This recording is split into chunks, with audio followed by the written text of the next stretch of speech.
kaze mu kiganiro amazi y'ubuzima mutegurirwa kandi mugashikirizwa n'ishirahamwe P37b Burundi n'inshuti zaryo. Ikiganiro c'abana kirimo inyigisho ngirakamaro mu byo kumenya Imana. Uhagarikiye ikiganiro Seve Nibona, Umuhinga w'ivyuma Mishere na Mubano.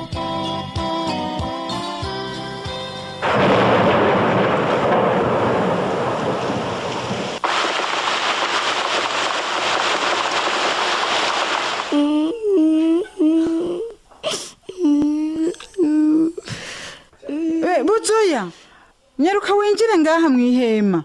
Ngomba kuvugana na Karorero. Mega nikiga mwana, urizwa niki? Bamye bancokora. Buzoya mwana, ngo twicarane hano. Mbwira, ninde yagufashe nabi? Tabu, Kirisina na Bahati. Kwahuye nawe nje kuraba ngaha. None ngo baguhora iki? Natangiye ndababwiye ibyo Yesu yakoze mu buzima bwanje. Ihorere mwana Buzoya. Burya ivyo nivyo abantu bagira iyo badatahura ivyo Yesu yakoze. Erega si ivyo gusa. Si ivyo gusa. Natonganye. Nababwiye amajambo mabi. Kandi baciye bavuga ko ntashobora kuba umwigisha wa Yesu nkoresha amajambo mabi. Hanyuma baca bongera kumwenga bantuka. Nyoko, byananiye kukurikira Yesu. Nzohava ntabwo mu muriro. Kaza ngaho mwana. Ihanagura ayo mosozi yose. Erega ntiduca tuba abagororotsi b'ibitangaza kubera ko dukijijwe. Hariho amakosa ashobora kudushikira tukayakora. None twoshobora kuba abigishwa ba Yesu gute ko wewe yaragororotse? Yari umugororotsi buzo. Urakoze mana. Kandi kubera ko atacaha Yesu yakoze, nta wundi yashobora kudupfira ku musaraba atariwe. Buzoya, Bibiliya tubwira umwigisha wa Yesu wo mu bimbere yitwa Paulo w'Itaruso. Ubu rero yagize intambara nyinshi nka wewe nanje na nyokuru nyene izo tugwana kugira ngo dushobore gukurikira Yesu dukora ibimuhimbara. Nyoko, sinarinzi yuko nawe woba wagize intambara mu byo gukurikira Yesu. Twese turazicamo kibondo. Nawe Yesu yaje mu mitima yacu turabantu. Ariko mu cete candikiwe Abaroma igice 8:28 haratubwira ngo turazi ko kubakunda Imana byose bifataniriza hamwe kubazanira ibyiza abahamagawe nk'uko yabigabiye. Mu byo ducamwo byose Imana ibidufise ku mugambi. No kuvuga tuyemereye gukorana natwe. Ugomba kuvuga iki? Ivyo byohura gute n'ibintu tabu Kirisina na Bahati bangiriye? Bibiliya ibivuga mu buryo bwumvikana cyane. Abakurikira Yesu iyo tuguye mu caha dutegerezwa gusaba Yesu ngo atugirire imbabazi tugaje tugerageza kubandanya gukora ivyo agomba. Mu cete ca mbere ca Yohana igice ca mbere ku murongo w'9 haravuga ngo nitwatura ivyaha vyacu niyo yo kwizigirwa kandi gororoka. Ivyo nivyo bituma iduharira ivyaha vyacu ikatwoza kugabitanya kwose. Rero bikenewe yuko wovugana na Tabu, Kirisina na Bahati mugasabana imbabazi. Gukurikira Yesu biragoye. Ni nko kugwana intambara. Nivyo nariko ndavuga buto. Utegeza kugendana na Yesu akanya ku kandi. Nijoro nivyo twaganiriye ko mu gikorane. Abakristo bafise intambara yo mu vy'imhemikazi. Eka si intambara yo mu mubiri. Sindavyumva. Nigihugize intambara nk'iyo munsi iyo hagize uwo gucokora kubera nyine ko wizeye Yesu. Sawa. Nizo ntambara zose ni za Yesu. Kuko ukuntu twifata uko tuvuga ivyo byose bitegezwa kwereka abandi ukuntu Yesu ari w'agaciro kanini cyane kuri twebwe. Kandi biteko vyerekana ivy'ukuri ukuntu Yesu atugira abantu badasanzwe kuko aba muri twebwe. Ivyo bintu biragoye cyane. Umviriza ico Bibiliya ivuga mu cete ca mbere c'Abikorinto igice c'10 duhereye ku murongo wa 13. Nta cyabagerageje kiruta cy'umuntu yoshobora kwihanganira. Ariko hamwe n'ivyo Imana niyo kwizigirwa ntizobakundira ko mugeragezwa n'ibiruta ivyo mushobora. Ariko hamwe n'ibibagerageza izobacira icyanzo kugira ngo mubone ingene mushobora kucihanganira. Niko biri. Imana dusezeraniye kubana natwe mu ntambuko zose tugira mu rugendo rwacu tujanye na Yesu. Pawulo mu cete yandikiye abanyefeso igice cya 6 ku murongo wa 10 aratwereka ibigwanisho vy'Imana vyodufasha kurwanya ubushobozi bw'impwemu mbi bwama buriko buradutera intambara z'uburyo bwose. Pawulo we ninde? Ni intumwa ya Yesu yandikiye ikicete abakristo bo muri Efeso. Naho atari yararonse akajya kugendana na Yesu, yabaye akarorero keza ko gukurikira Yesu mu bihe bigoye. Aterwa mu ibohero mbere no mu kudatahurwa n'amashengero mu ivurungano yo muri ico gihe. Reka twumve inkuru Pawulo adufitiye.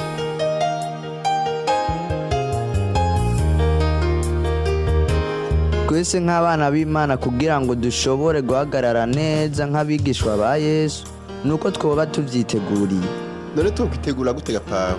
Intango ya vyose nuko ama hafi y'Imana tukayemera kuturongora ngo itwereke ingene twogendana nayo, hanyuma tukayumvira bigatuma tugira inkomezi mu vy'imwema.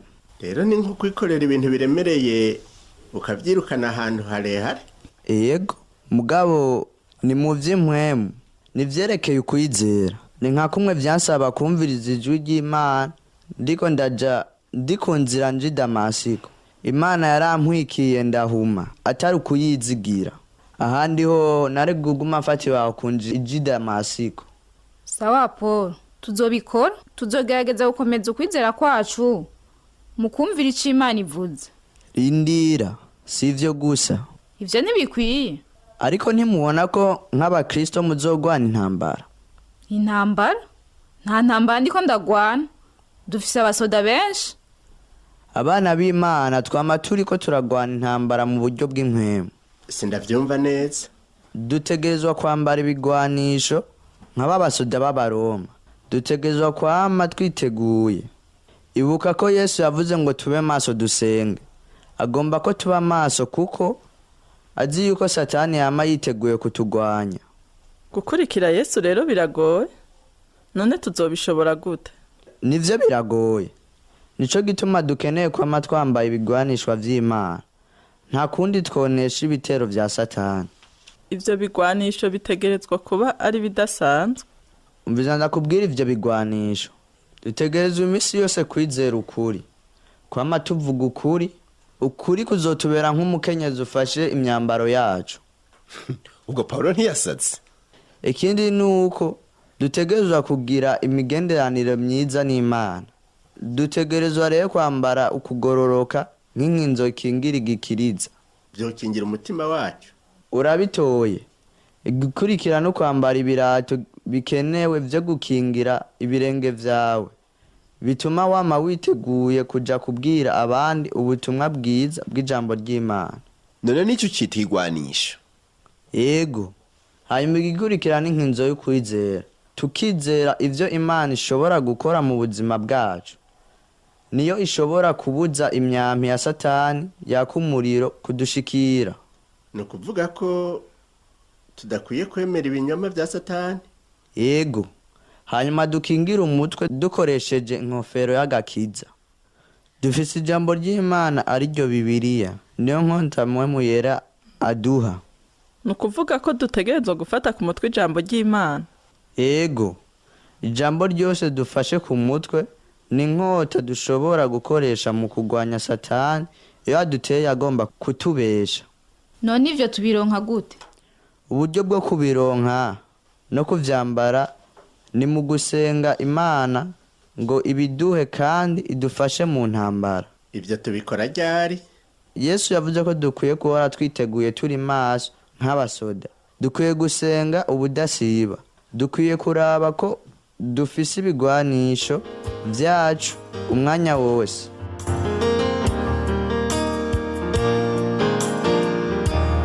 Naho bitoroshe cyane kuba umwigishwa wa Yesu, yama ari hafi yacu ngo adufashe. Ariko ntitwibagire kwambara ibigwanisho vy'Imana imisi yose. Kandi mu vyo dukora vyose twame twiyumvira Yesu. Karorero ndacafise vyinshi byo kwiga muri uku gukurikira Yesu.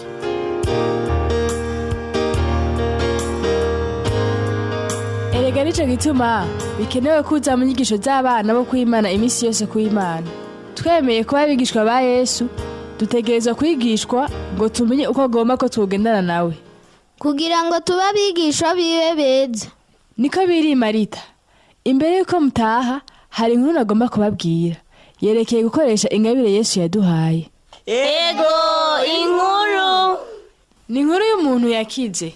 Yerekeye karorero. Oya yoze. Ni inkuru yerekeye umwe mu bigishwa ba Yesu. Izina ryiwe ni Doruka kandi yitwa Tabita. Yabarira impuzu nyinshi akaziha abatazifise. Nivyo munyana. Ndatangaye kumva uzi ivyo vyose. Mama wanje yamambwira inkuru ya Doruka yariko arabarira kandi ariko aranyigisha kubarira. Abana tuzobabwira hanyuma ivyo kubarira. Ariko reka mbaze meze inkuru yanje. Nkuko munyana yabivuze, Doruka yari umukenyezi adasanzwe. Ingabire Imana yari yaramuhaye kwari gukora impuzu. Iyo ahuye n'umuntu atagira gahuzu yaca akamukorera. Uko niko yashoboye kubwira abandi vya Yesu. Gute? Abantu baraza kurorera batangarira ingene akora impuzu. Bagasaba ko bozimugurira. None gabuzoya, hari umuntu araguha ikoti? Kana numwe. None uwo goma kuguha ikoti, umubaza ico bigiriye? Ego no mubatsa. Uko nyene niko Doruka yagira. Igihe abantu bamubajije igituma yabigira, yaca babwira ukuntu Yesu yabimuhayemwo ingabire. Akababwira ico Yesu yakoze mu bugingo bwiwe. Mugabo avuze ko ari inkuru y'umuntu yakize. Byagenze gute? Ahubwo yakorewe ibiruta ugukira gusanzwe. Yari yapfuye, Imana imuzura mu bapfuye. Yaradutse mu bapfuye. Mwibuke, Bibiliya iravuga ko hari abantu Yesu yazuye bamaze gupfa. Akarorero ni Lazaro. Ariko yaramaze kunuka. Ego, Lazaro yaramaze iminsi napfuye kandi by'ukuri yaramaze kunuka. Umviriza rero bana. Niyumvira yuko Imana yazuye Doruka kuko yari umwigisha mwiza cyane wa Yesu.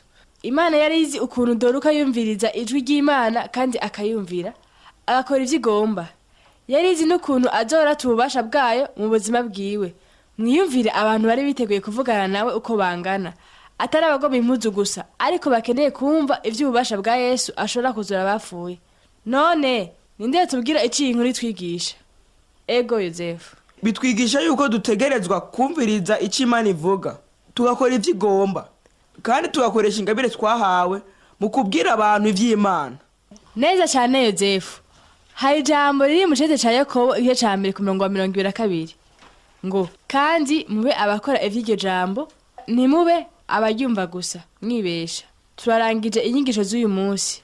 Mwigariza tuzovugana ingene twofasha abantu gushika kuri Yesu.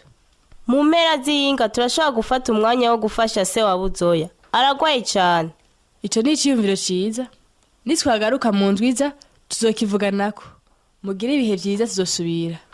Oh munyana, urandindira gatoya tuvugane.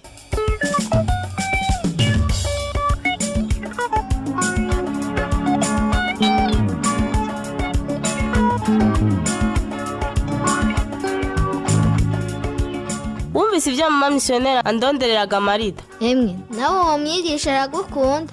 Erega urambwira ivyo arivyo. Mugabo ntuhava ubifata ukutariko. Emwe, nanje nkunda sinshobora kubihindura. Umviriza ahubwo. Yantumiye ngo tujane mu gisagara mwihinguriro ry'impuzu. Akeneye kugura amayora y'impuzu. Tuzorabira hamwe ingene bazishira kwa amabara. Hanyuma canyigisha gukora ibipupe n'impuzu zavyo. Tuzokorera hamwe ibikorwa vyo kubarira. Ntiwamubajije ko najewe noza tukajana? Urazi ko nama ndagufasha udukorwa twose tujanye no kubarira. Jewe yambajije ko noza, ariko wewe ntivyakuraba. None wumva ntakumwikomo wiki. Igihe cyose unkeneye nama ndi hafi yawe. Mugabo hageze ko madame missionnaire agomba kumufasha, ucinyarukirayo ukasiga. Sinagusize. Ndakubwiye ko yantumiye gusa. None wumva uri umugenzi wanje utiyumviriye no kumubaza ko noza tukajana. Naje babimbwiye nogenda. Uriko uramora ko madame missionnaire ankunda kukurusha. Reka kuba umwana mubi. Nagira ngo uri umugenzi wanje. Ugomba kuzuramera gutyo, sizasubira kuba umugenzi wawe. Nanje singomba kuba umugenzi w'umuntu asharika ngo nuko ndamurushije kubarira. Uko biri kose madame missionnaire n'umugenzi wanje kandi azonjana mu gisagara nta kabuza. Nta bindi.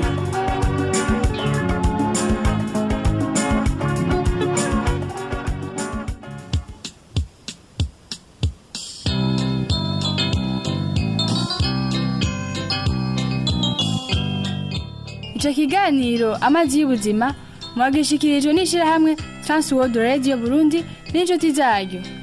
Ababashikirije ico kiganiro naba abana Sengiyumva Emmanuel, Daniel Nibona, Grace Nibona, Dushime Anne Siela, ijwi rya nyokuru Consolate Kabura, umumenyereza w'igikino Samuel Sabimbo.